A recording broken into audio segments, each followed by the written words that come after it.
guys, ito yung ating kakailanganin ngayon sa paggawa ng chicken tapa.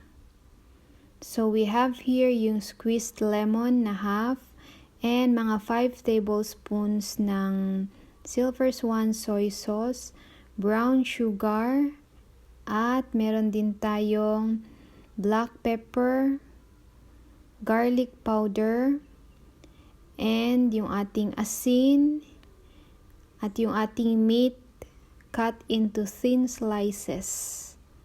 Ayan. Okay guys, so umpisahan na nating i-marinate yung ating chicken slices.